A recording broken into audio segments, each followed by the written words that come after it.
The ship sat in the dark water of Dock 7 like something that had no business existing. It was too long, too wide. The hull was wrong, not the smooth white curves that every other spacefaring civilization had settled on after centuries of refinement. This hull was flat in places and angled in others, like someone had built it angry and never went back to smooth the edges. 3 massive engine bells at the rear, 2 secondary arrays on each flank. Gun ports that hadn't been opened yet, sealed under panels that most visiting engineers had assumed were just armor plating, because who in the known galaxy needed that many gun ports on a single vessel? The dock workers called it the Beast. Its official designation was UES Harbinger, Prototype Class 01, the United Earthship that had eaten 17 years of classified budget, 6 directors of the Global Defense Initiative, 1 very loud international scandal about misappropriated funds, and the careers of at least 4 politicians who had asked too many questions about where the money was going. Commander Elena Vasquez stood at the observation window above Dock 7 and looked down at it. She had a cup of coffee that had gone cold 20 minutes ago. She hadn't noticed. She was looking at the beast the way a person looks at a thing they built with their own hands and never quite believed would come together. The way a sculptor looks at the finished piece and still can't find the seam where the work ended and the miracle began. "They called again," said Director Malik Chen. He came to stand beside her at the window, a tablet tucked under his arm, the kind of tired sitting deep in his face. Not the tired of a bad night, the tired of a decade. The Empire's ambassador wants a formal response to the ultimatum before 48 hours. "I know," Elena said. "The Council is meeting in 3 hours." "I know that too." Chen looked down at the ship. He was the 6th director. He was the one who hadn't quit, hadn't been fired, hadn't asked too many loud questions, just the quiet ones in the right rooms to the right people. He had kept the funding moving for 9 years. He had gray hair he hadn't had before the project started. He had a way of standing very still when he was frightened that most people read as calm. "They sent the full count," he said. 412 ships. The verification satellites confirmed it this morning. Elena finally took a sip of the cold coffee, made a face, said nothing. 412, Chen repeated, like the number might mean something different the second time. "I heard you." "Elena." "Malik." He was quiet for a moment. Below them, 2 dock workers in orange suits were running a final calibration check on the Harbinger's port secondary array, walking along the hull with scanner wands, small against the ship's flank, like ants checking the leg of a sleeping horse. "The Council is going to want to know your position," Chen said, formally. "My position is the same as it's been for 3 years. She set the coffee cup down on the window ledge. "We built the thing, let's use it." 40 years before Elena Vasquez stood at that window, humanity had gotten its first confirmed signal from beyond the solar system. Not a probe, not debris. A message, deliberately structured, unmistakably intentional, transmitted on a frequency that required a civilization to know what a frequency was before they could use it. The message said, roughly translated, "We know you're there, don't do anything yet." It took humanity 18 years to figure out who we was. The interstellar dominion, which humans quickly shortened to the Empire, because no one wanted to say dominion without laughing, was the dominant political body of the known galaxy. 41 member species, 17,000 inhabited systems, a military force that had ended 3 wars in 2 centuries, none of which had lasted longer than 8 months, because nothing the losing side could touch what the Empire brought to the table. They had faster-than-light travel. Humanity did not. They had energy shielding. Humanity did not. They had weapons that fired coherent beams of accelerated particles at ranges that made distance a joke. Humanity had nuclear warheads and chemical propulsion, which the Empire's first contact team had examined with the exact kind of polite, suppressed amusement that a professor shows when a child explains how they think electricity works. The first contact went fine, in the way that a job interview goes fine when both parties know the applicant is underqualified and the job will not be offered. Humanity was granted observer status, not membership, not alliance. Observer status, which meant that Earth got a seat in certain rooms, got told certain things that were going to happen, and got to watch while they happened. The Empire built a relay station in the outer solar system, assigned a small diplomatic team to orbit, sent a trade delegation every few years to see if Earth had produced anything worth buying.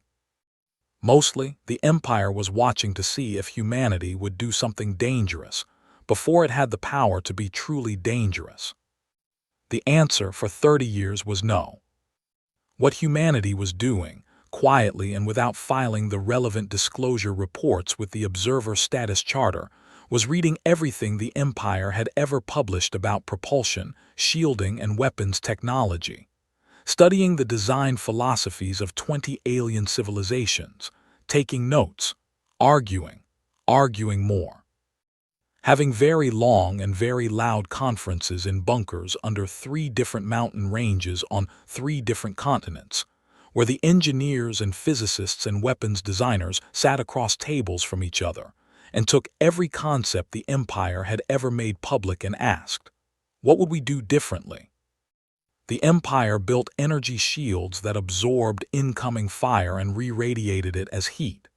Humanity looked at that and said, what if instead of absorbing and re-radiating, the shield disrupted the coherence of the beam at the point of contact? That was a different question. It led to a different answer. The Empire built particle weapons that fired along a single coherent axis. Humanity looked at that and said, what if you fired on multiple axes simultaneously and let the interference pattern do the damage? Another different question, another different answer. The Harbinger was what happened when humanity took 30 years of different questions and built them into something. It was not elegant. It was not refined. It did not look like 41 civilizations worth of accumulated aesthetic sense. It looked like humanity had built a ship angry. The council met in a room under Geneva. 47 people in a room designed for 30, which said something about how many extra eyes wanted to be in the room for this particular conversation. Elena sat at the far end of the table. She had changed out of her dock clothes into her uniform, which was dark blue with a single silver stripe on the collar. Simple, because she had designed it that way, and because she had always found medals on military dress uniforms to be a kind of lying. The council chair was a man named Burkov, who was calm in the way that competent bureaucrats learn to be calm when they know the room is watching them. He laid out the situation in clean, unornate sentences. The Empire had delivered its ultimatum 7 days ago. Formal language, diplomatic phrasing, but the meaning was not dressed up. Earth had been building military technology in violation of observer status regulations. The Empire considered this a threat to regional stability. Earth had 48 hours, now 26 hours, to formally disarm and surrender the Harbinger for decommissioning, or the Empire's corrective fleet would take direct action. What's on the table, Burkov said, is whether we comply. The room had opinions. Elena listened to them. Some were afraid, which she understood. 412 ships was a real number. The casualties from an orbital bombardment of Earth were a number too, and it didn't take long to run. Some were angry in the way that people are angry when they have been small for a long time and suddenly feel the possibility of not being small, but aren't sure what to do with that feeling. Some were trying to find a third option, a diplomatic avenue, a delay, a negotiation, anything that didn't require making the choice that was on the table. After 40 minutes, Burkov looked at Elena. "Commander," he said, "your assessment." Elena had been sitting with her hands flat on the table, her eyes level. She didn't move when he spoke to her. "The Empire sent 412 ships," she said. "That's not a police action. That's not a corrective fleet. That is an armada. They sent 412 ships to take one from us." "Silence.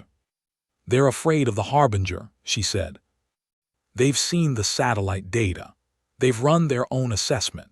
And they sent 412 ships, which tells me that whatever number they came up with when they modeled what the Harbinger could do, that number scared them."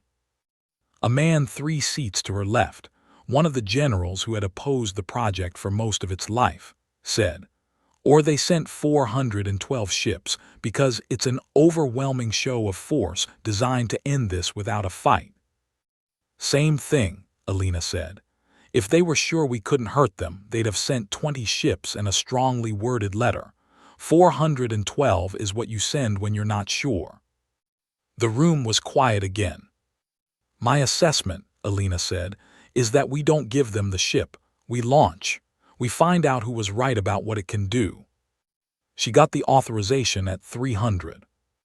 Not unanimous, not even close to unanimous, but enough. She walked back down to Dock 7 alone. The dock was on minimal night crew, just the essential monitors and one technician at the far end running a heat cycle on the engine arrays.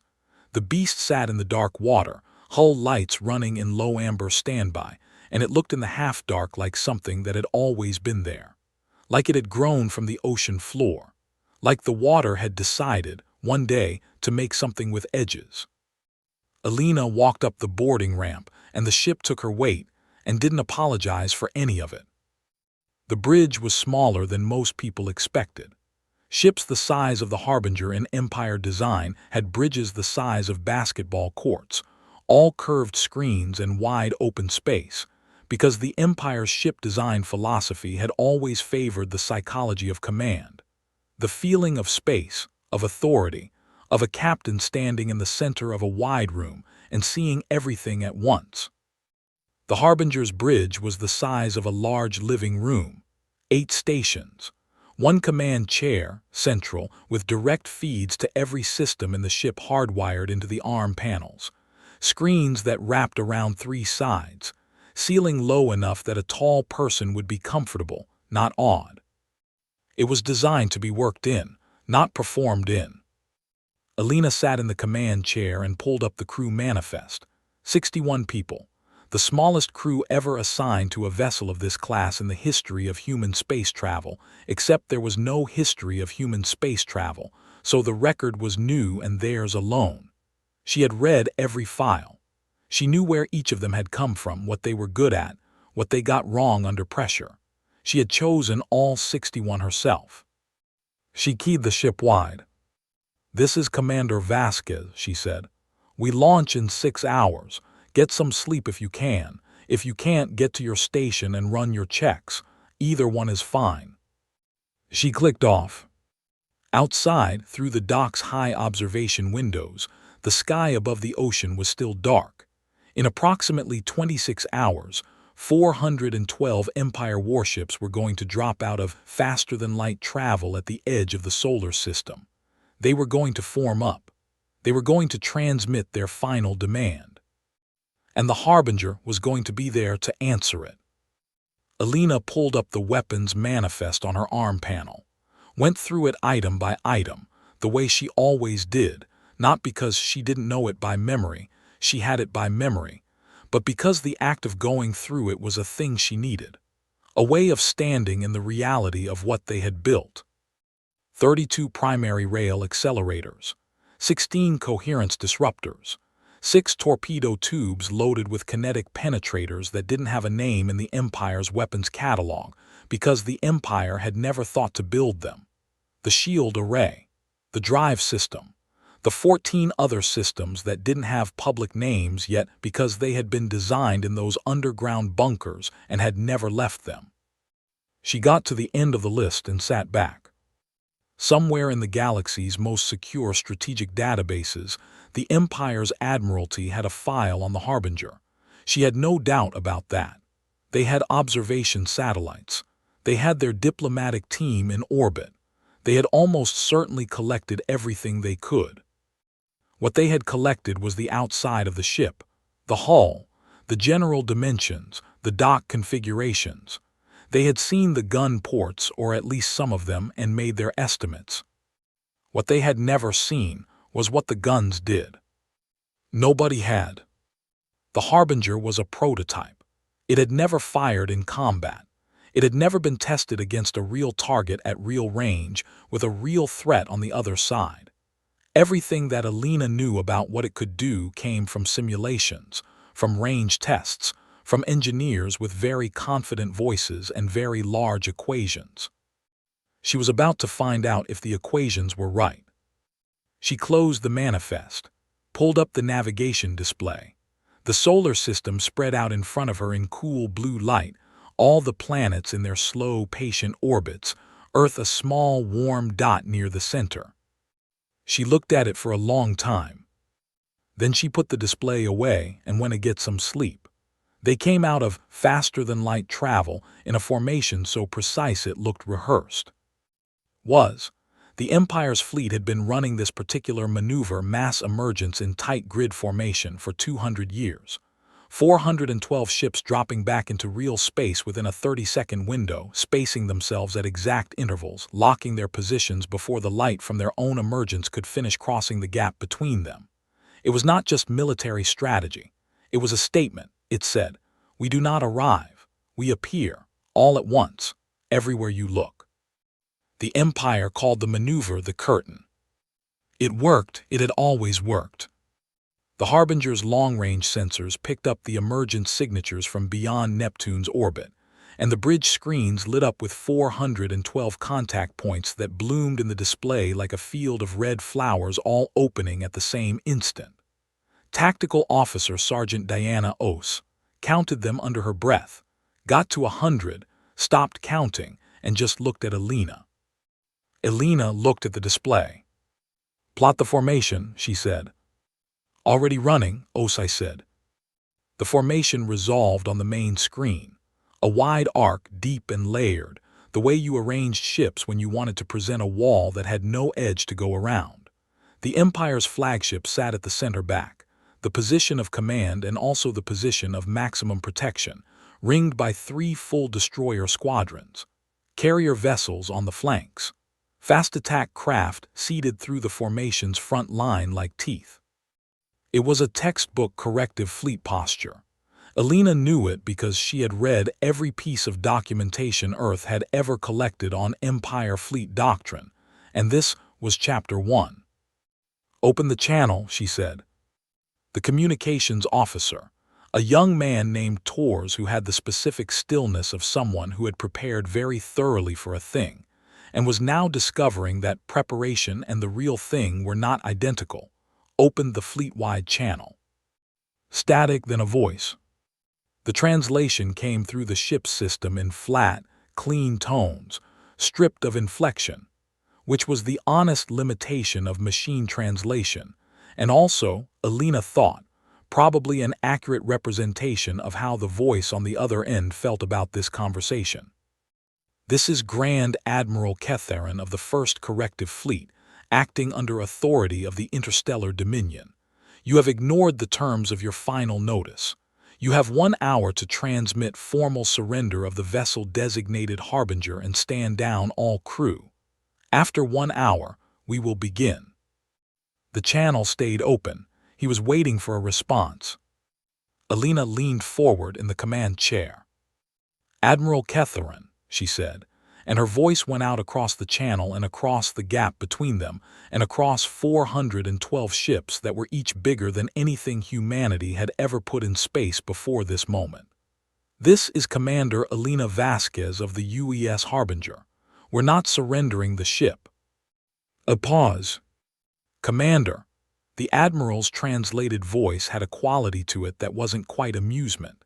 It was the voice of a man who had delivered this ultimatum before and always gotten the same result, and he was deciding how much patience to spend on the variation. "You have 1 vessel. We have 412. "I know," Alina said. "We're ready when you are." She nodded to Tors. He closed the channel. Admiral Ketharin was 73 years old in human terms, though his species counted differently. He had commanded fleet operations in 6 separate theaters of conflict across his career. He had overseen the ending of 2 wars and the beginning of 0, which was a statistic he was proud of. He had never lost a ship in engagement that he hadn't accounted for as an acceptable loss. He had never lost a flagship. He stood on the bridge of the IDS Sovereign Will, which was 800 meters long and carried a crew of 3,000 and weapons enough to reduce a medium-sized city to craters, and he looked at the sensor reading of the Harbinger on his tactical screen. 400 meters, give or take, roughly half the length of his ship, single vessel, crew estimate based on the dock observations his intelligence teams had compiled, somewhere between 60 and 300. The range was wide because the ship's internal layout was not fully mapped and the humans had been careful about who they let near it. Weapons visible on the hull, substantial for a human vessel, unknown effectiveness, unknown range. The hull design was irregular enough that the standard targeting algorithms were running slightly wider dispersal estimates than usual, which was noted in the tactical brief and flagged as a minor complication. Minor. 400 meters, 1 ship. Against 412. Catharin had fought species that had surprised him before. He respected that. He had standing orders across his fleet that no species was to be underestimated in the first 60 seconds of engagement, because 60 seconds was how long it took to discover what you didn't know, and you wanted to be alive at the end of 60 seconds so you could adjust. After 60 seconds, he expected to adjust very little. He gave the order to advance. The Harbinger moved first. This surprised Catharin. A defending vessel, outgunned at this ratio, did not advance. It held position, tried to maximize defensive advantages, attempted to find some geographic feature, a planet's gravity well, a debris field, anything to narrow the engagement front. What it did not do was accelerate directly toward 412 ships with all power forward. "It's moving toward us," his tactical officer said. "I see it," Catharin said. "Should I?" "Hold formation, let it come." The Harbinger crossed the gap at a speed that was faster than his intelligence brief had suggested it was capable of. Not dramatically faster, enough to note. Catharin noted it and filed it and kept watching. On the Harbinger's bridge, Elena watched the formation on the main screen grow larger in the way that things grow when you are moving toward them, and have decided not to stop. "Range to lead elements," she said. 40,000 kilometers and closing, Osai said. "Fast attack craft on the formation's front edge. Shields active. All weapons to ready." The sound the Harbinger made when it brought its weapons to full ready was a low vibration in the hull that you felt in your teeth before you heard it. The crew had all felt it in testing. They knew what it was. Knowing what it was didn't make it feel less like the ship was waking up. 30,000, Osai said. Elena looked at the fast attack craft in the formation's front line. Small ships, quick, designed for high-speed engagement runs against larger targets. The Empire used them as a first wave, send them in fast, hit hard, pull back, let the destroyers follow through into a disorganized defense. Good tactic. Against everything the Empire had ever fought, a very good tactic. "Target the lead elements," Elena said. "Rail accelerators full spread. Fire when we hit 20,000. "Understood," said Weapons Officer Kara Ndidi, whose voice was the calmest thing on the bridge.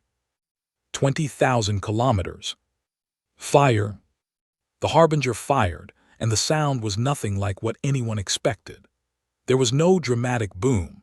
No shuddering recoil, just a sharp pressure change in the bridge air, and a high metallic tone from the hull as 32 rail accelerators discharged simultaneously, sending kinetic penetrators outward at a velocity that was not a number you said out loud in polite company. The Empire's fast attack craft had shields, good shields. The standard coherent beam weapons of their era were designed to be absorbed by those shields. The energy dispersed and bled off as heat. The shields were built around the assumption that energy had to be managed. Kinetic penetrators were not energy. They were dense metal rods moving very fast. The first 3 fast-attack craft in the Empire's front line ceased to exist in any meaningful structural sense inside of 4 seconds. Not destroyed in the sense of a dramatic explosion, though there was some of that, but broken, torn through, the penetrators passing into the hulls and out the other side, and taking most of the ship's interior with them on the way. On the IDS Sovereign Will, Ketharin's tactical screen updated. 3 fast-attack craft destroyed, 30 seconds into engagement. He stared at the screen. "Report," he said. "Unknown weapon type," his tactical officer said, and there was something in the voice that Ketharin did not like. "Shield penetration on all 3, full structural failure, no energy signature on the incoming, it reads as solid mass projectile. Velocity." The officer gave him the number. Ketharin looked at the number for a moment. "That's not possible," he said. It was not a denial. It was the honest assessment of an engineer who knew what existing drive technology could accelerate a mass to, and the number he was looking at was on the other side of that boundary. "Sir," his tactical officer said, "they're firing again." The second volley hit the formation's second rank. 4 destroyers, not fast-attack craft.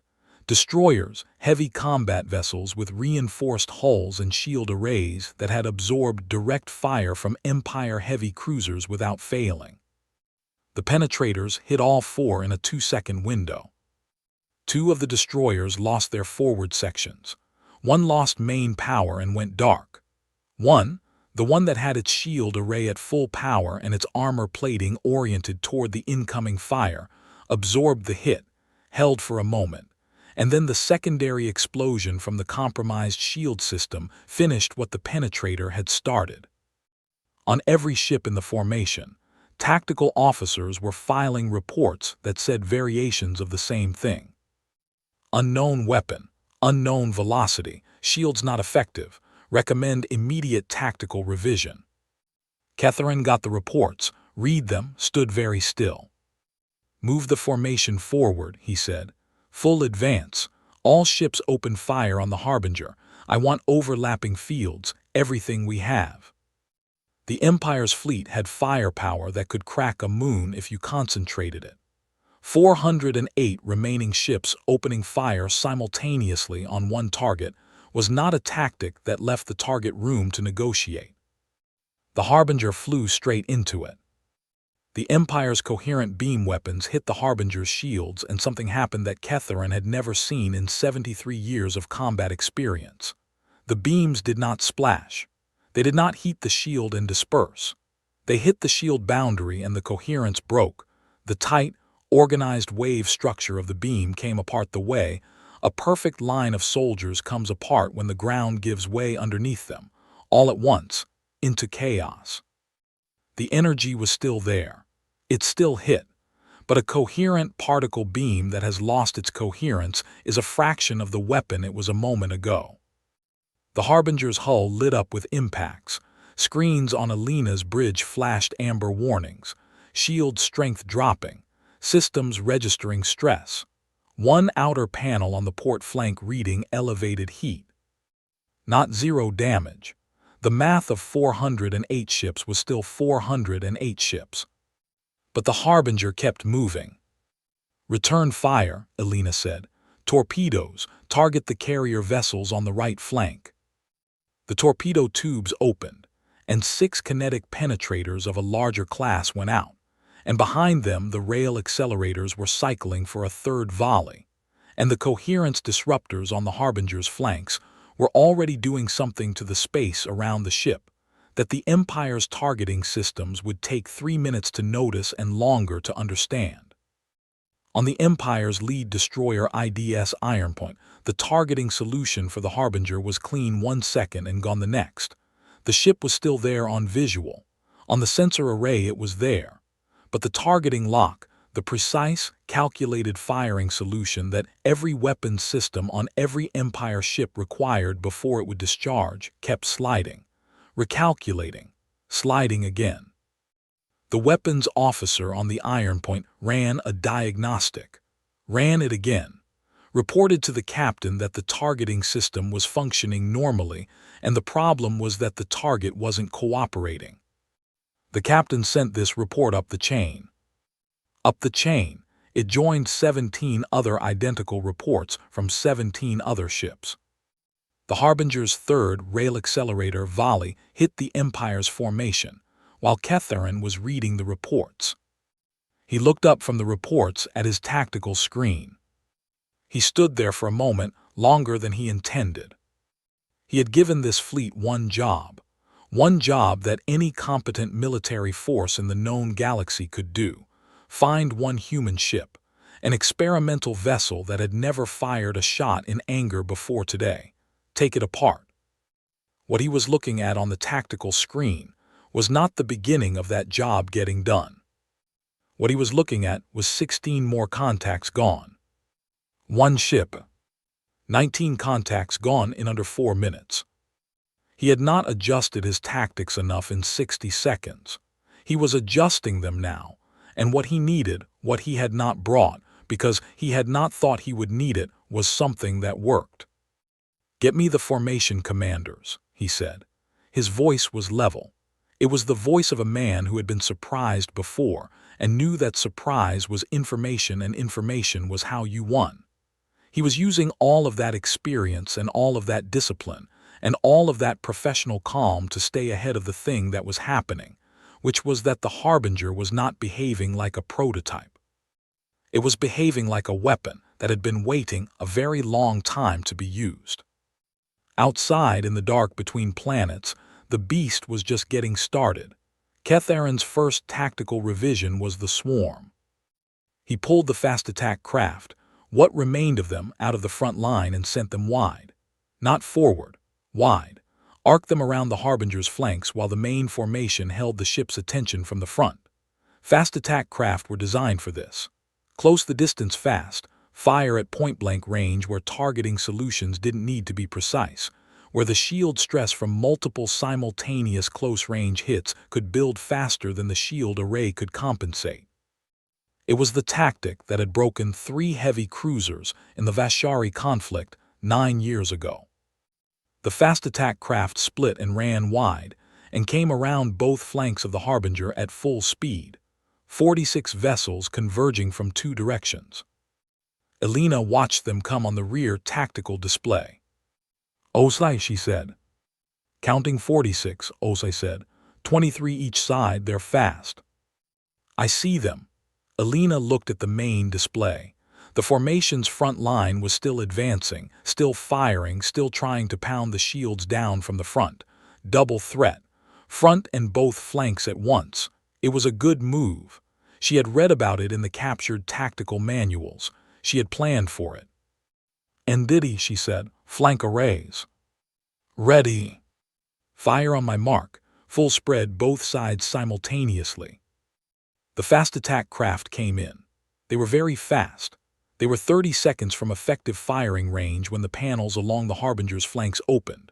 The panels that the Empire's observation satellites had photographed and logged as armor plating, because the Empire's ship designers did not put secondary weapon arrays along a vessel's entire flank, because that was not how ships were designed. You put weapons at the bow and stern, and perhaps some point defense systems along the sides, but not. The panels opened, and there were guns behind every one of them. "Mark," Elena said. Both flanks fired at once. The fast attack craft had no time to break off. They were already committed, already in their terminal approach, already at the speed where turning was a process that took distance they no longer had. The Harbinger's flank arrays were not the rail accelerators.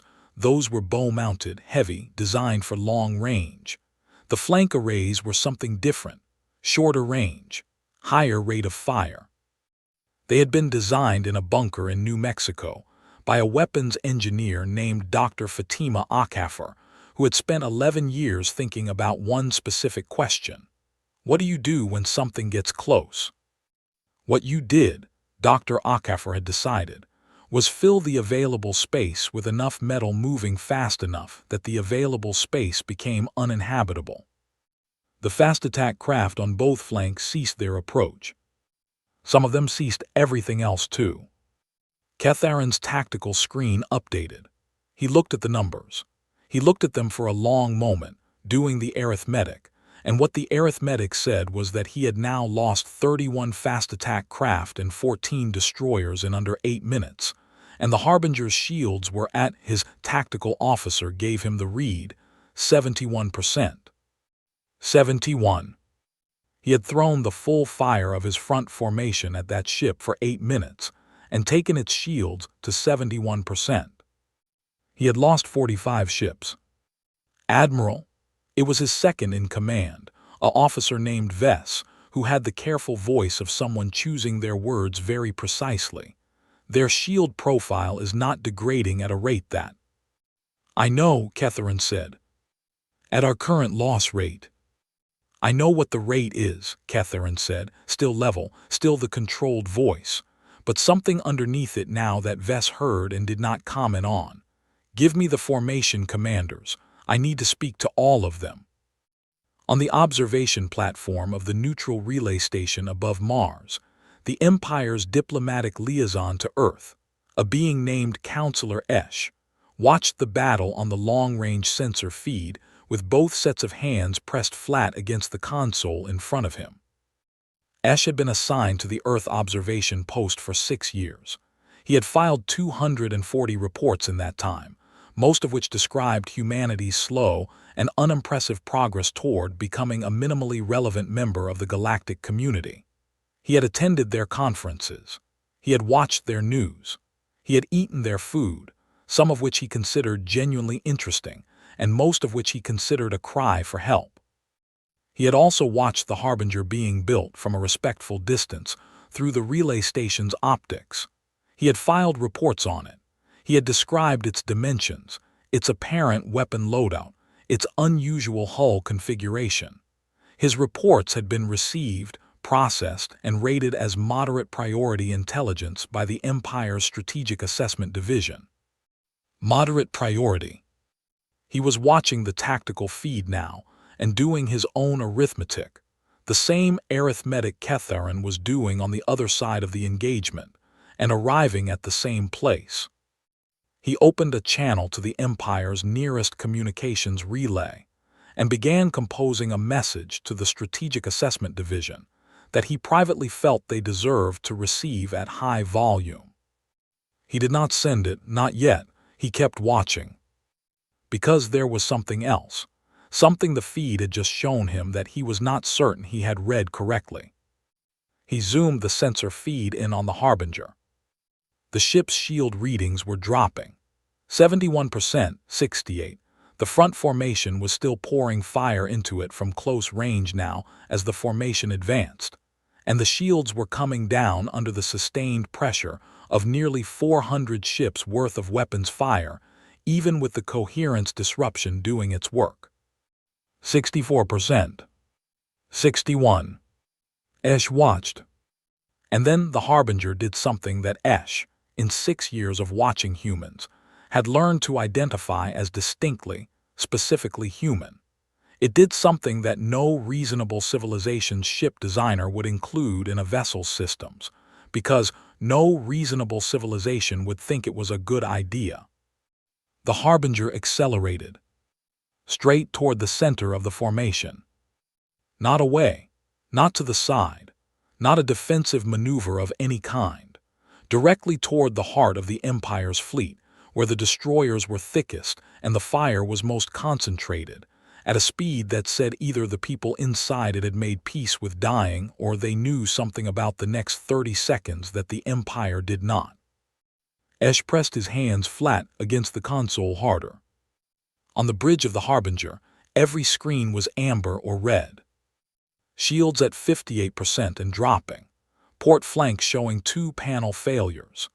Engine output nominal, but the heat readings on the secondary arrays were climbing past the comfortable range into the range that engineers labeled with phrases like "not recommended for extended operation." "Range to formation center," Alina said. 8,000 kilometers, Osei said. "We are inside their formation. I repeat, we are inside." They were inside the formation. Surrounded. Which was not where you wanted to be against 400 ships, unless you had specifically designed one of your weapon systems for exactly this situation, which Dr. Akafer and her team had, which was why Alina had driven them here instead of away. "The collapse array," Alina said. "Charge it." Weapons Officer Ndidi looked up from her console. She had known this moment was coming. She had run the simulation 100 times, had read the specs, had sat in the briefing where Dr. Akafer had explained it with the precise calm of a person describing a very normal thing. She had understood it intellectually every single time. Understanding it intellectually and sitting at the weapons console when the ship was surrounded by 400 enemies, and the commander said charge, it were two separate experiences. "Charging," Ndidi said. Her voice was still calm. She was proud of that. The collapse array was not in the Empire's tactical database. It was not in any tactical database. It had been designed from nothing, by humans, based on a principle that the Empire's physicists had described in theoretical papers 30 years ago, and then set aside because the engineering required to make it practical was considered too complex, and the tactical application was too situational to justify the resources. The situational application was this: if you were surrounded, and you needed to not be surrounded, and you were willing to accept some risk to the ship's own systems to make that happen, the collapse array generated a tightly focused gravitational disruption field that extended approximately 3,000 kilometers in all directions from the ship, and lasted for approximately 4 seconds. During those 4 seconds, anything within 3,000 kilometers that had a drive system experienced that drive system shutting down. Hard, not a soft power-off. A forced interruption of the drive field at the hardware level, the kind of interruption that took time to recover from, and occasionally took pieces of the drive system with it when it went. 4 seconds, 3,000 kilometers, everything in that bubble stopped. The charging tone in the hull was different from the weapons-ready vibration. It was higher, sustained. The crew called it the whine because that was what it was. The whine built. Ketharin felt it before his instruments reported it. Not through any alien sense, through the simple physical fact that when a gravitational disruption field of that magnitude begins to charge, it interacts with the mass of nearby objects in a way that the inner ear of most sentient species interprets as wrongness. A feeling of the floor not being where it was a moment ago. He had never felt that feeling on a ship before. "What is that?" he said, not as a question, not as a command, just as words that came out. His tactical systems had no answer. They were looking for an energy weapon signature, a torpedo launch, a beam charge. They were not looking for what was coming because they had no record of what was coming. The whine peaked. "Fire," Alina said. The collapse array discharged. The silence after it was the strangest thing. Not real silence. The bridge was still full of alert tones. The hull was still registering impacts. Tors was still reading incoming communications that were now all overlapping each other in the same frequency band. But the specific quality of noise that a massive fleet makes when it is firing everything it has at a single target, that stopped. Because the ships within 3,000 kilometers of the Harbinger had stopped. 47 vessels, dead in space, drives offline, power rerouting into emergency systems, crews running diagnostics that were not going to tell them anything useful for another 6 minutes, which was 6 minutes during which 47 warships were not shooting at anything. The Harbinger's shields read 54%. Alina looked at the display. 47 ships stopped. The rest of the formation was outside the field radius, still active, but the geometry of the formation had just been pulled apart. The center was dead, which meant the ships on the edges had a decision to make about whether to push through their own disabled comrades to re-engage or hold position while the formation reorganized. "Rail accelerators," Alina said. "Target the stopped vessels, heaviest first." She did not like this part. She had known it was coming and she had made her peace with it before they launched, but she did not like it. The stopped ships could not maneuver. They could not raise their shields to full. They were not defenseless. Point defense systems ran on independent power, and some of them managed to get partial shields back up in the time available. But partial shields against the rail accelerators at this range was arithmetic that ended one way. The Harbinger worked through the stopped ships in 2 minutes and 40 seconds. When the collapse array's field dissipated and the remaining stopped ships began recovering their drives, 12 of them recovered into a debris field where 17 of their formation mates used to be. Catharin stood on the bridge of the Sovereign Will and received the updated casualty report and stood with it for a while. 69 ships gone, more damaged, 116 minutes into the engagement. He had 343 ships left, and a Harbinger that was still functional and still inside his formation, and still accelerating toward him, specifically, toward the Sovereign Will at the formation center, with its shields climbing back toward 70% as the fire reduced and the array had time to recover. "Admiral," Vess again with the same careful voice, "at current attrition rates." "The formation is not working," Catharin said. "No, sir."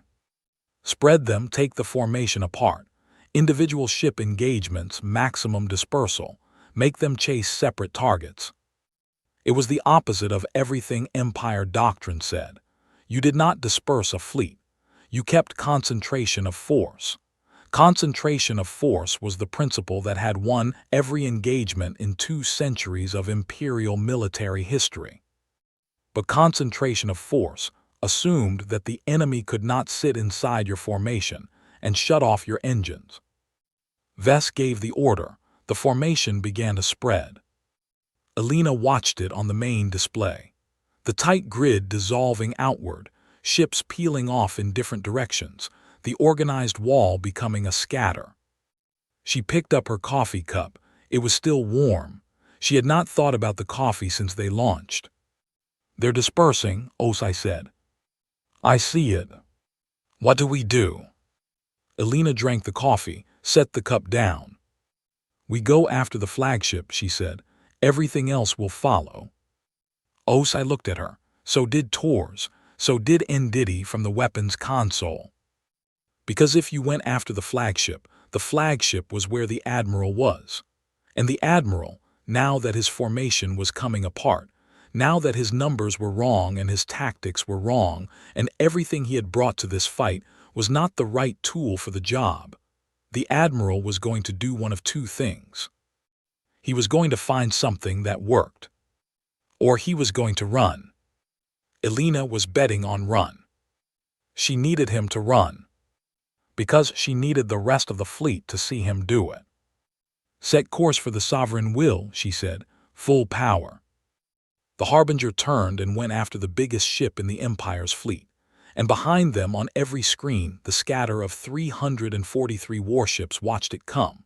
And somewhere in that scatter, on the bridge of the biggest and most protected vessel in the corrective fleet, Grand Admiral Catharin looked at the sensor reading of the Harbinger bearing down on him and felt, for the first time in 40 years of command, something he did not have a name for. He had a name for it by the time he gave his next order.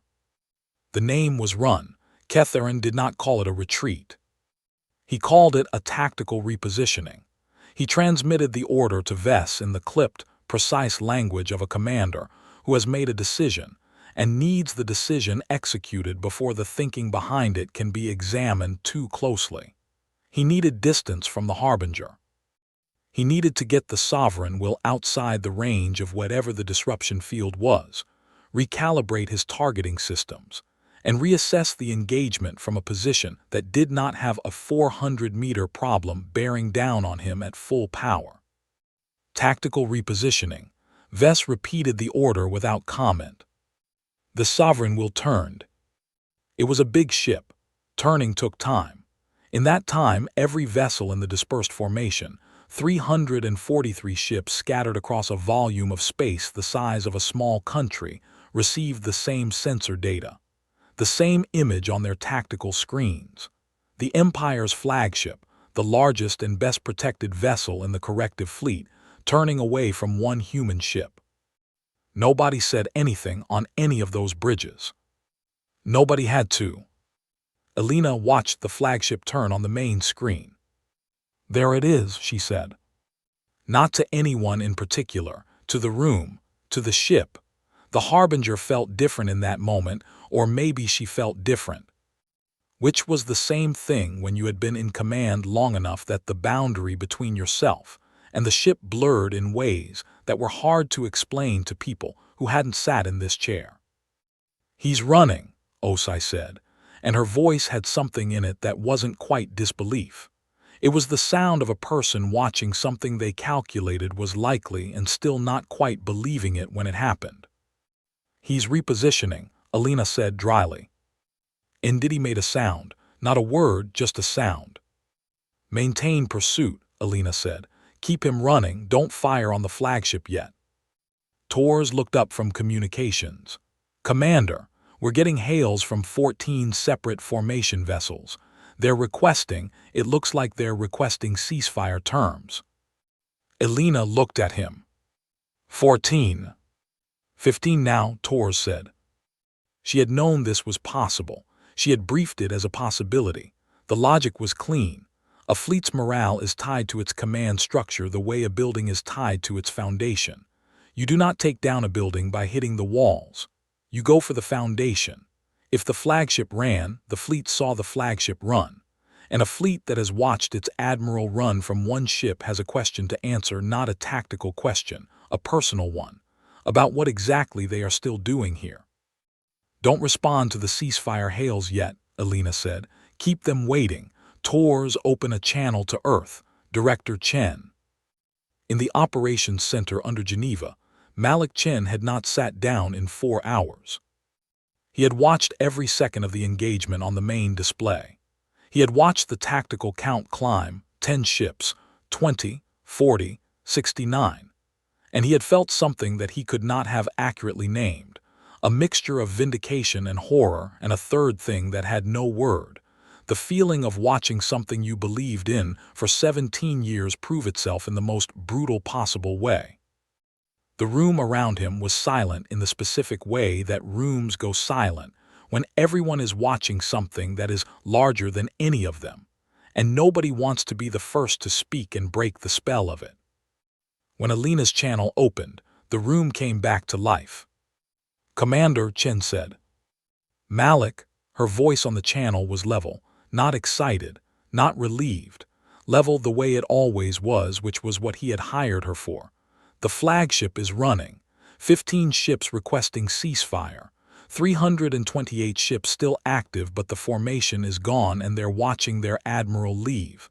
I need you to do the thing." Chen had been waiting for this phrase for 4 hours. He had been waiting for it, in a different sense, for 17 years. "Are you sure?" he said. "Not doubt, just the process, the check." "Do it now," Elena said, "while he's still running, while they're all watching." Chen nodded to the communications officer across the room. The transmission went out on every open frequency in the solar system, every channel the Empire used for fleet communications, every diplomatic band, every public frequency. The relay stations picked it up and it traveled outward at the speed of light, and it arrived at Counselor Esch's console on the observation platform above Mars before it reached the fleet, because Mars was between the Sun and the engagement zone and Esch was closer. He read it again. Then he sat down, which his species did not typically do at consoles designed for standing operation, and he sat there with the transmission on his screen, and the tactical feed showing the Sovereign will running and the Harbinger in pursuit, and 328 remaining warships floating in a scatter, and he felt the specific sensation of a person watching history move. The transmission was from Director Malik Chen, Global Defense Initiative, United Earth. It said in clean and uncomplicated language that the UES Harbinger was a prototype. Classification 01. The 0 stood for proof of concept. The 1 stood for the first of the class. It included a secondary document, attached, verified, sealed with 3 layers of authentication that would take the Empire's intelligence division about 40 minutes to confirm were genuine. The secondary document was a construction manifest. 7 more ships, each one incorporating refinements made on the lessons of the Harbinger's design, each one larger, each one armed with the systems the Harbinger carried plus the systems that hadn't fit in the Harbinger's hull because the Harbinger's hull was the first attempt, and the teams that built it were still learning. 4 of the 7 were more than 60% complete. The transmission ended with one sentence from Director Chen, which he had written himself at 3 in the morning, alone in his office, 6 months before the ultimatum arrived, because he had always known the ultimatum was coming and he had wanted to have the words ready. The sentence said, "We have been building and we have not been idle, and we are not what you decided we were." Catherine received the transmission. He was in the middle of his tactical repositioning, which had covered in the last 6 minutes a distance that could no longer be described as tactical, when the transmission hit his communications array, and his officer put it on his screen without comment because the officer had read it and had no comment to make. Catherine read it. He had very good control of his expressions. He had cultivated that control over 40 years because a commander whose face showed things gave away information, and information was always the most valuable thing on a battlefield. His face showed something now. Vess saw it, did not look away fast enough, saw the Admiral's face do a thing it had never done in 6 years of service together. Not panic, not rage, something quieter and worse than either of those. The expression of a man recalculating a problem and finding that every variable he had built his plan around was the wrong number. 7 ships, Catherine said, quietly, almost to himself. Sir, we sent 412 ships to stop one, Catherine said, and they have 7, more than one of which is further along in construction than the Harbinger was when we first observed it. Vess said nothing because there was nothing useful to say. They let us see the prototype, Catherine said. He was not speaking to Vess anymore. He was working through it out loud, which was something he had not done in front of a subordinate since he was a junior officer. They registered it. They let us watch it being built. They filed no concealment orders on the dock. They let us see the one ship and count its weapon ports and take our photographs and build our assessment. He paused. Because they wanted us to bring everything we had against the one they were willing to show us. The tactical display still showed the Harbinger behind them, still in pursuit, not closing the gap, not trying to. Alina was too smart for that. She was keeping the distance exactly where it was, keeping the sovereign will in a controlled run that lasted exactly as long as she wanted it to, but not dropping back either. 328 ships watching their admiral run. And somewhere behind Mars, 4 ships more than 60% complete. Catherine looked at the transmission again, at the construction manifest, at the attached images of the hulls taking shape in Earth's deepwater docks, photographed recently enough that the timestamps would survive authentication. One of the ships in the images was bigger than the Harbinger, by a margin that the scale markers made very clear. He thought about what the Harbinger had done to his fleet today. He thought about that ship being bigger. He opened the fleet-wide channel. He spoke 6 words that had never been spoken in his career, and that he would have, this morning, said he was not capable of saying. 6 words that would travel at the speed of light out of this solar system, and reach the Empire's home systems in due course and arrive in the historical record of the interstellar dominion at a volume that would not fade. All ships stand down, hold position. Not retreat. He was done pretending, but not advance either. Hold. Because he needed to think, and he needed to talk to his command council, and he needed to be in a place where the Harbinger was not closing on him while he did it. The fleet held position. The Harbinger held position. The solar system went quiet. On the relay station above Mars, Counselor Esch was composing a message. Not to the Strategic Assessment Division. He was done with the Strategic Assessment Division, who had rated his previous reports as moderate priority and could now file that rating somewhere he was too professional to specify. He was composing a message to the Imperial High Council directly, 7 members, the governing body of the interstellar dominion. The people who had authorized this fleet and this ultimatum, and had signed the order that sent 412 ships to collect one human prototype. He was trying to write the message in the careful, neutral, diplomatic language that his training required. He had been trained for 20 years to write in that language. He had always been good at it. He was having difficulty. What he wanted to write was, "You have made a mistake of a type that does not unhappen." What he wrote instead was a precise accounting of the engagement, the current fleet status, the content of Director Chen's transmission, and a formal recommendation that the High Council consider opening direct diplomatic communication with the human government before the 4 ships that were 60+% complete were 100% complete. He attached the construction manifest. He sent it at the highest priority classification available to a field counselor, which was a classification he had never used before because he had never been in a field situation that required it. He sat back and looked at the tactical feed. The Harbinger was sitting in the dark between the scattered remains of the corrective fleet, shields at 83% and climbing as the engagement pause let the array recover, hull temperatures dropping back to normal operational range. Still, patient. Esch had spent 6 years watching humans, watching their news, their conferences, their arguments, their strange and persistent habit of pouring effort into things that other civilizations had looked at and decided were not worth the trouble.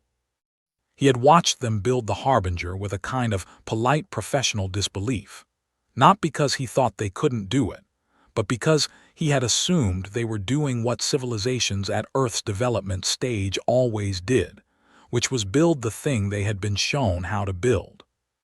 They had not built the thing they had been shown how to build. They had built something else, something nobody had shown them, something they had looked at the existing work and decided they could do differently, and had then gone underground and done differently, quietly, for 17 years, while smiling at every diplomatic function and filing their observer status reports and letting Esch photograph their one visible ship from orbit. He thought about the 7 ships in the manifest.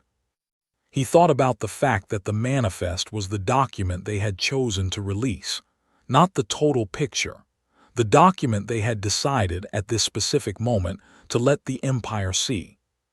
There was a question underneath that thought that Esch did not want to look at directly, but could not stop looking at.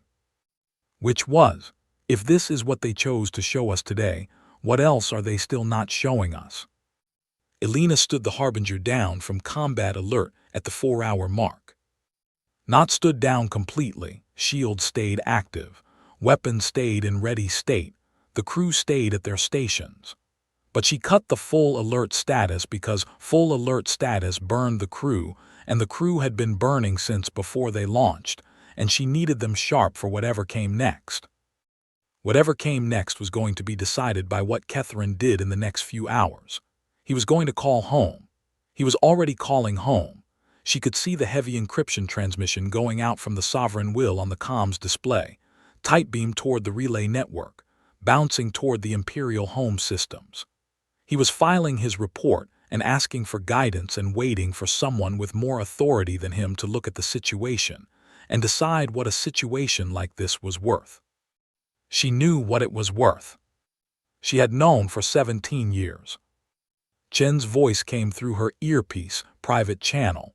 High Council is going to want a conversation. Good, she said.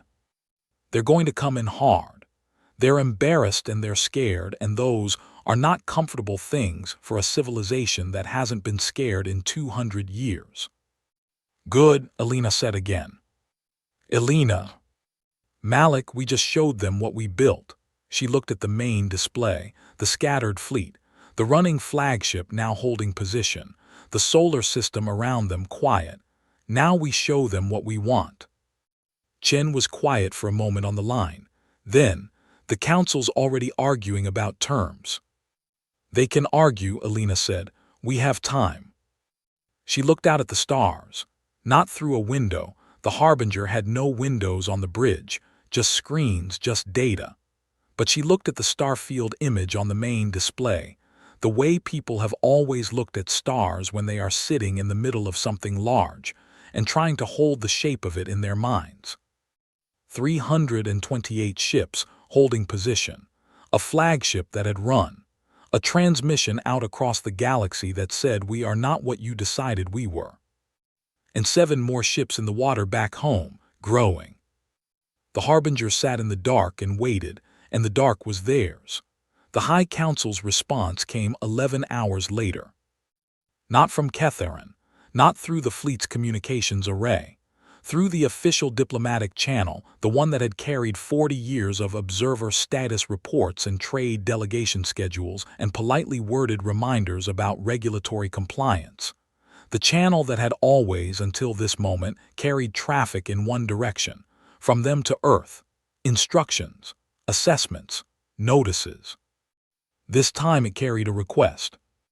The Imperial High Council, governing body of the interstellar dominion, representing 41 member species and 17,000 inhabited systems, formally requested a diplomatic meeting with representatives of the United Earth government at the earliest mutually convenient opportunity.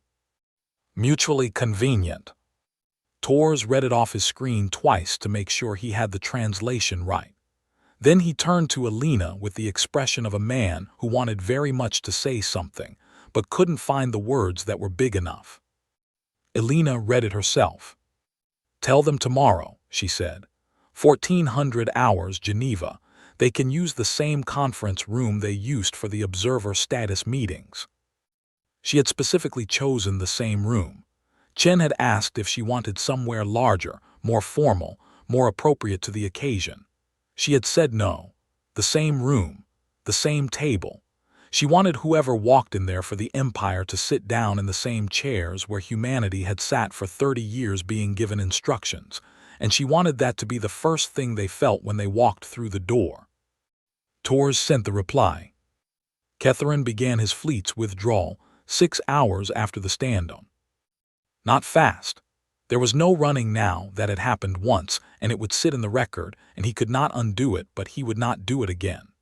The withdrawal was slow and ordered, the fleet reassembling into a loose formation and moving back toward the system's edge where the faster-than-light jump points were, moving at a pace that said we are leaving because we have chosen to leave, even though everyone watching knew the real sentence was longer and ended differently. He filed his after-action report from the Sovereign Will's bridge while the fleet moved. It took him 4 hours to write a document that was usually 2 pages. The standard after-action format had fields for enemy strength, enemy tactics, engagement outcome, casualties sustained, casualties inflicted. The casualties inflicted field was the problem. The answer was 1 ship, slightly damaged. He typed it and looked at it and typed it again as if the second time might change it, and it did not. He did not redact it. He did not soften the language or find a framing that made the number less true. He had spent 40 years being the kind of officer who filed honest reports, and he was not going to stop because the honest report was the worst document he had ever written. He filed it. Then he did something that was not in any standard after-action format. He wrote a separate document, personal, not filed through the official system, addressed to the High Council directly. 3 paragraphs. The first described, as plainly as he could manage, what the Harbinger actually was, not the intelligence assessment, not the photographs, not the projected capabilities that had led to the decision to send 412 ships, but what he had seen it do over 4 hours of combat, catalogued without drama. The second paragraph was 1 sentence. It said, "The assessment was wrong and I accepted the assessment, and that is also my failure." The third paragraph said that, whatever the diplomatic meeting produced, he recommended the council not enter it from a position of pride. That pride was not a resource they currently had available. He sent it, closed the file, looked out at his fleet moving in its slow withdrawal. 291 ships. He had arrived with 412. He was leaving with 291. And 11 of those were damaged to varying degrees, and all of them had watched their flagship run. He had commanded this fleet for 8 years. He knew these ships the way a person knows rooms they have lived in. He knew the names of the captains. He knew their service records. He knew which of them would have the hardest time with what was in the after-action report, because they were the kind of officers who calibrated their understanding of the world against the Empire's invincibility, and today had unmeasured that calibration in a way that would not remeasure easily. The fleet crossed the system's edge. The jump drives charged. Catharin looked at the sensor display one last time. The solar system behind them. The small warm planet near the center of it. The Harbinger, which had stopped pursuing at the system's midpoint and was now, according to the last sensor reading, sitting still in the dark, watching them go. He had one thought, not tactical, not strategic, just a thought. 30 years. They did all of this in 30 years. His species had been spacefaring for 900. The Empire had existed for 200. Every member civilization had come to the galactic community with centuries of development behind them, with accumulated knowledge, with the slow, patient build of a species that had time. Humanity had been watching for 30 years, and had made themselves into this in 30 years. He did not know what to do with that thought, so he filed it away and gave the jump order, and the fleet went. The diplomatic meeting was not what the Empire's delegation expected. They sent 3 people. Senior diplomatic envoy Taurus, who was the High Council's most experienced negotiator and had handled the terms of 2 war endings and 1 planetary annexation, and had a reputation for never leaving a table without getting at least part of what he came for. His 2 advisors. They arrived in Geneva at the appointed time and were shown into the conference room by a human aide who offered them water and said nothing else. The room was smaller than Taurus had expected. The table seated 12, and there were 3 chairs on one side and 3 on the other. Taurus sat in the center with his advisors on either side. Across the table were Director Chen, a legal officer whose name Taurus had been given in the briefing, and Commander Elena Vasquez, still in her uniform dark blue single stripe. Taurus had been briefed on all 3 of them. He had reviewed the tactical footage. He had read Catharin's after-action report.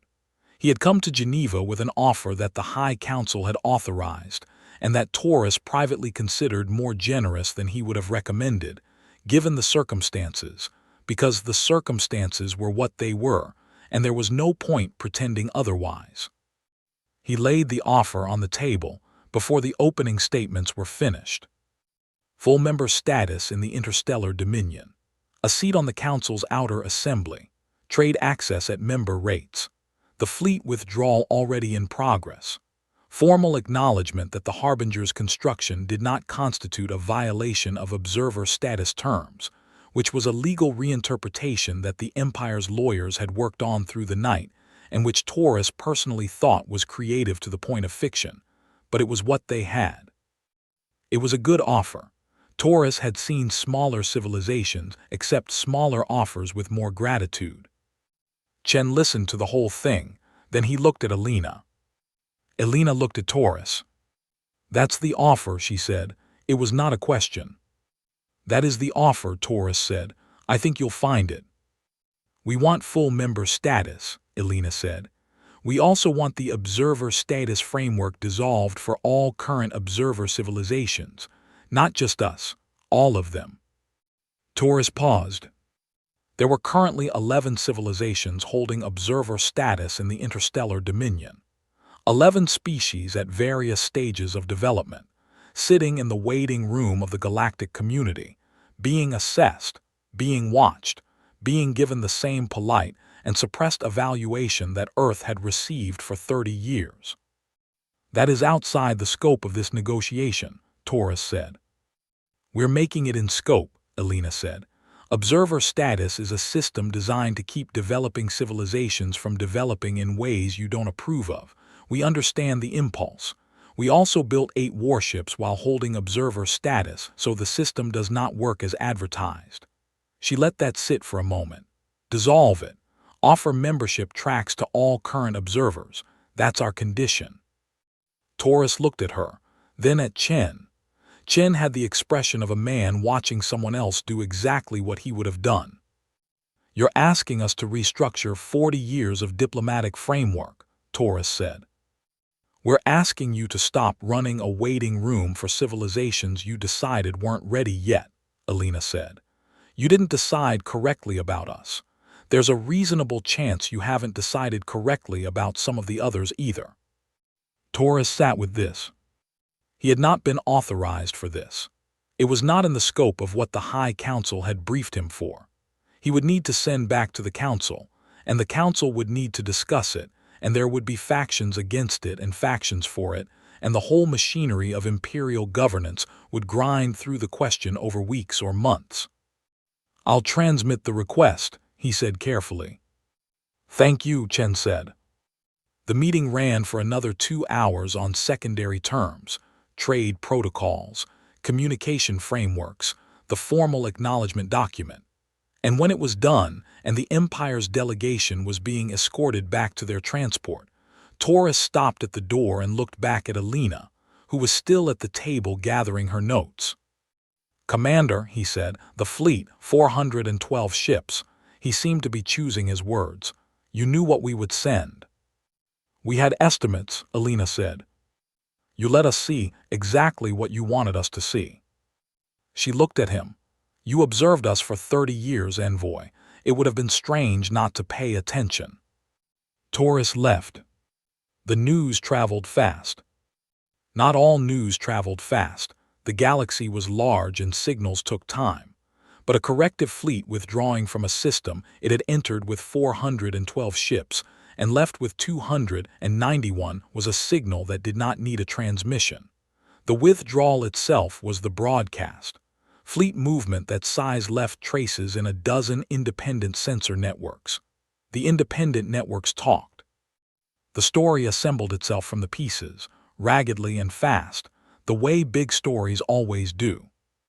By the time the Interstellar Dominion's Public Affairs Office issued a formal statement, careful language, minimal detail, no casualty figures, the story was already everywhere, and the formal statement was already behind it. In the outer systems, in the civilizations with observer status who had spent years in the same waiting room Earth had occupied, the story moved faster than anywhere else. It moved at the speed of people sending it to each other. Person to person, system to system, the specific velocity of news that matters to the people receiving it. It was not just that Earth had fought. Plenty of civilizations had fought the Empire. Some of them had fought well and lost and been absorbed. The fight was not the story. The story was 30 years of watching and learning and building in secret and smiling at the diplomatic functions and letting the Empire photograph the ship they were willing to show. The story was that, when the ultimatum came, they had answered it with one vessel, the one everyone already knew about, and the one vessel had been enough. And behind it were 7 more that nobody had known about until the moment it was useful to know. The story was, they were never what we assessed them to be. They were what they were building and we couldn't see it. In 11 different star systems, 11 different observer civilizations read that story. Some of them had been in the waiting room for longer than Earth.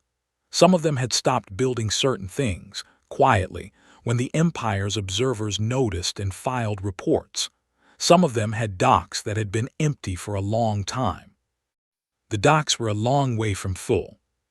But the Stori had arrived, and the Stori was a kind of permission, and some of those docks would not stay empty. Alina went back to the Harbinger the evening after the diplomatic meeting. She did not have a specific reason. There was no launch scheduled, no systems check that required her physical presence. The ship was in Dock 7 under post-engagement maintenance, hull techs crawling over the port flank panels, the engine arrays running a passive cooldown cycle. The weapons systems locked down and logged for inspection. A controlled rest, the kind a thing earns after it has worked. She walked the boarding ramp and the ship took her weight and still didn't apologize for anything. She walked the corridors alone. Past the crew quarters, most of them empty. The crew had been given 48 hours and most of them had gone home, gone somewhere with air that didn't circulate through military-grade filters, gone to be people for a day before they were crew again. Past the weapons bays, sealed, the smell of burned metal still hanging faintly in the air outside the rail accelerator chambers. Past the engine room, where two techs were running diagnostics and looked up when she passed and nodded and looked back down at their work. She went to the bridge, sat in the command chair. The screens were on standby. The main display showed the Starfield image, the same one she had looked at the night before they launched, but from the dock position it also showed the water through the dock's exterior sensors, the harbor lights on the surface, a narrow slice of sky above the dock's open top. Earth sky. She had spent 4 hours fighting in the dark between planets, and now she was looking at sky, and it was the same sky it had always been, the same specific blue-gray of late evening over water, and it was the most ordinary thing she had ever seen, and she could not stop looking at it. She thought about the document Chen had released, the 7 ships, the manifest with the photographs. She thought about the fact that the manifest was true, the ships existed, the construction percentages were accurate, the images were real. She had insisted on that. No bluff. Nothing that didn't exist. The Empire would authenticate every line and every line would authenticate clean, because the moment you showed them something false, you had spent the one thing you could never buy back. She thought about what Taurus had said. You let us see exactly what you wanted us to see. 30 years of careful watching, and they had never looked close enough, never asked the right question, never considered that the civilization in the waiting room might be spending its time in the waiting room very productively. They had seen humans building something and assumed they knew what it was. They had not asked what humanity would do differently. That was the question. That had always been the question. Not can they build it, but what will they build when they decide to build something entirely their own? The Harbinger answered that question. It was not beautiful. It was not elegant. It did not look like it belonged in the same sky as the things the Empire built. It looked like something that had been constructed by people who were not trying to belong in that sky, who were trying to own it. Alina sat in the command chair for a long time. Tomorrow there would be more meetings, terms to finalize, frameworks to draft, the 11 observer civilizations sending quiet diplomatic inquiries that the Earth government would have to answer, the whole machinery of a changed world starting to move. Chen had a list of items 17 pages long that needed her attention before the end of the week. Tomorrow. Tonight the ship was still, and the harbor lights were on the water, and somewhere above the docks open sealing the sky was the color it always was, the specific ordinary color of the planet she had taken one ship out to protect. She looked at it until the light was gone and the stars came through, and the stars were the same stars they had always been, and they looked, for the first time, like something that was theirs.